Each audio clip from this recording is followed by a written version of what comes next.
हर हर महादेव, जय शिव शंभू, श्री शिवाय नमस्तुभ्यम। कैसे हैं आप लोग? आशा करती हूँ कि भगवान भोलेनाथ और माता पार्वती की असीम कृपा आप सभी को प्राप्त हो, आप सभी स्वस्थ हो, अच्छे हो। इसी कामना के साथ आज हम सुनेंगे मासिक शिवरात्रि व्रत की कथा। तो चलिए मन में भगवान भोलेनाथ और माता पार्वती का ध्यान करते हुए कथा को सुनते हैं। एक समय की बात है, चित्रभानु नामक एक शिकारी था। उसका काम था जानवरों की हत्या करके और अपना और अपने परिवार का पेट पाला करता था। वह एक साहूकार का कर्जदार था, लेकिन उसका ऋण समय पर न चुका पा रहा था। तभी क्रोधित होकर साहूकार ने शिकारी को शिव मठ यानी कि शिव मंदिर में बंद कर दिया। संयोग से उस दिन शिवरात्रि थी। शिकारी ध्यानमग्न होकर भगवान शिव संबंधी धार्मिक कार्यों को सुन रहा था, क्योंकि मंदिर में और कोई चारा भी नहीं था। जो भी आता पूजा करता, हर हर के नारे लगाता तो साथ में वो भी लगाता था और मंत्रों का जाप करता रहता और सुनता था। चतुर्दशी को उसने शिवरात्रि व्रत की कथा सुनी। शाम होते ही साहूकार ने उसे अपने पास बुलाया और ऋण चुकाने के विषय में बात की। शिकारी अगले दिन सारा ऋण लौटा दूंगा ऐसा वचन देकर बंधन से तो छूट गया, परंतु अब ऋण चुकाए तो चुकाए कैसे? अपनी दिनचर्या की भांति वह फिर शिकार करने जंगल की ओर निकला, लेकिन दिन भर गृह बंद में रहने के कारण वह भूख और प्यास से बहुत व्याकुल था। शिकारी खोजता हुआ शिकार बहुत दूर तक निकल गया। जब अंधकार हो गया और उसे कोई भी शिकारी न मिला, तब वह विचार किया कि आज रात्रि जो है वह जंगल में ही बितानी पड़ेगी। वह एक पेड़ के ऊपर चढ़ गया जो कि तालाब के किनारे था। सौभाग्य से वह जो वृक्ष था वो बेल का पेड़ था और उसी वृक्ष पर वह रात्रि में इंतजार करने लगा। बेल वृक्ष के नीचे एक शिवलिंग था जो बेल पत्रों से ढका हुआ था, जो सूखे पत्तों से ढका हुआ था। शिकारी को उसका पता नहीं था। वह जैसे ही टहनी टूट के बेलपत्र गिरी, वह शिवलिंग पर जाकर चढ़ गया, संयोग से गिरते ही। इस प्रकार दिन भर भूखे प्यासे रहकर शिकारी की पहले पहर की पूजा हो गई। एक पहर रात्रि बीत जाने पर वहाँ पर एक गर्भनी हिरनी आई, जो कि तालाब में पानी पीने पहुँची। शिकारी ने धनुष पर तीर ज्यों ही चढ़ाया, प्रत्यंचा खींची। हिरनी बोली कि मैं गर्भनी हूँ, मैं गर्भ से हूँ, शीघ्र ही प्रसव करूँगी। तुम एक साथ दो जीव की हत्या करोगे तो तुम्हें महापाप लगेगा, जो कि ठीक नहीं है। मैं अपने बच्चे को जन्म देकर और उसे अपने पति को सौंपकर शीघ्र ही तुम्हारे समक्ष अवश्य प्रस्तुत हो जाऊंगी। शिकारी की प्रत्यंचा ढीली कर दी और हिरनी जंगल की झाड़ियों में जाकर लुप्त हो गई। प्रत्यंचा चढ़ाते समय कुछ बेलपत्र के पत्ते फिर टूटकर शिवलिंग पर जाने अनजाने में ही चढ़ गए। इस प्रकार उसकी दोबारा पूजा हो गई। कुछ देर बाद एक और हिरनी उधर आई। शिकारी को प्रसन्नता का ठिकाना न था। उसने सोचा कि जैसे ही हिरनी को मारूंगा तो पेट भर के मांस खाऊंगा, क्योंकि पूरे दिन से मैं भूखा हूँ।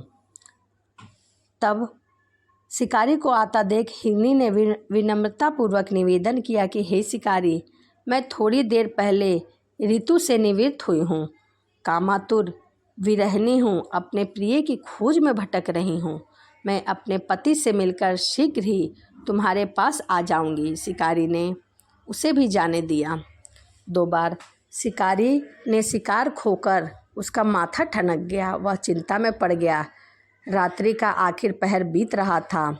इस बार भी धनुष से लगकर कुछ बेलपत्र शिवलिंग पर जा गिरे और उसकी दूसरे पहर की भी पूजा संपन्न हो गई। तभी एक अन्य हिरनी अपने बच्चों के साथ उधर से निकल रही थी। शिकारी के लिए वह स्वर्णमयी अवसर था। उसने धनुष पर तीर चढ़ाने में देर नहीं लगाई। वह तीर छोड़ने ही वाला था। तभी हिरनी बोली कि हे शिकारी, मैं इन बच्चों को उनके पिता के हवाले करके लौट कर आ रही हूँ, तब तो मुझे मार लेना। शिकारी हंसा और बोला, सामने आए शिकार को छोड़ दूँ? मैं क्या तुम्हें मूर्ख दिखता हूँ?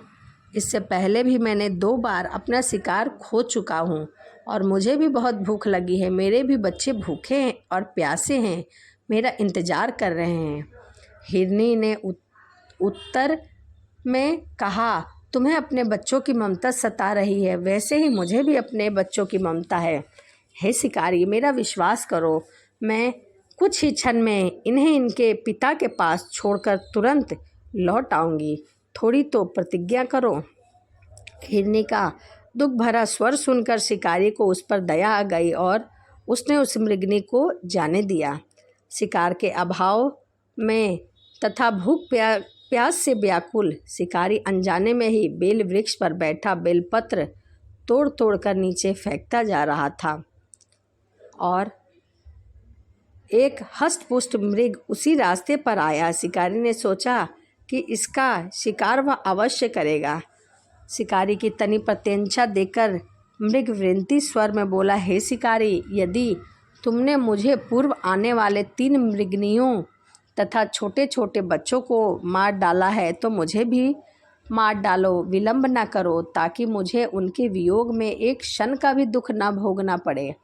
मैं उन 3 हिरनियों का पति हूँ। यदि तुमने उन्हें जीवन दान दिया है तो मुझे भी कुछ क्षण के लिए जीवन दान दो ताकि मैं उनसे मिल सकूं और उनसे मिलकर मैं तुम्हारे समक्ष उपस्थित हो जाऊंगा। मृग की बात सुनते ही शिकारी के सामने पूरी रात की घटना चक्र घूम गया। उसने सारी कथा मृग को सुना दी। तब मृग ने कहा, मेरी 3 पत्नियां जिस प्रकार प्रतिज्ञाबद्ध होकर गई हैं, मेरी मृत्यु से अपने धर्म का पालन नहीं कर पाएंगी। अतः जैसे तुमने उन्हें विश्वास पात्र मानकर छोड़ा है, वैसे ही मुझे भी जाने दो। मैं उन सबके साथ तुम्हारे सामने शीघ्र ही उपस्थित होऊंगा। मैं अपनी हिरनियों से मिल तो लूँ। शिकारी ने उसे भी जाने दिया। इस प्रकार प्रातः काल हो गई। उपवास, रात्रि जागरण तथा शिवलिंग पर 3 पहर की पूजा भी जाने अनजाने वश पूर्ण हुई, पर अनजाने में ही की हुई पूजा का परिणाम उसे तत्काल मिला। शिकारी का हिंसक हृदय निर्मल हो गया। उसने भगवत शक्ति का वास हो गया उसके हृदय में। उसने शिकार करना छोड़ दिया। थोड़ी ही देर बाद मृग सपरिवार सहित शिकारी के समक्ष उपस्थित हो गया ताकि वह उनका शिकार कर सके, किंतु जंगली पशुओं की ऐसी सत्यता, सात्विकता एवं सामूहिक प्रेम भाव देखकर शिकारी को अपने आप पर बहुत ग्लानि महसूस हुआ। उसने मृग के परिवार को जीवन दान दे दिया। अनजाने में शिवरात्रि का व्रत किया, शिवलिंग पर 3 पहर की पूजा की और जागरण किया। इससे शिकारी को मोक्ष की प्राप्ति हुई और वह सभी सुखों को भोगकर शिवलोक को प्राप्त हुआ। तो यह मासिक शिवरात्रि व्रत की कथा थी। वीडियो आपको कैसी लगी कमेंट में हर हर महादेव लिखना ना भूलें। तो चलिए इसी के साथ वीडियो को समाप्त करते हैं और मिलते हैं अगली वीडियो में। सभी को हर हर महादेव। जय शिव शंभू। श्री शिवाय नमस्तुभ्यम।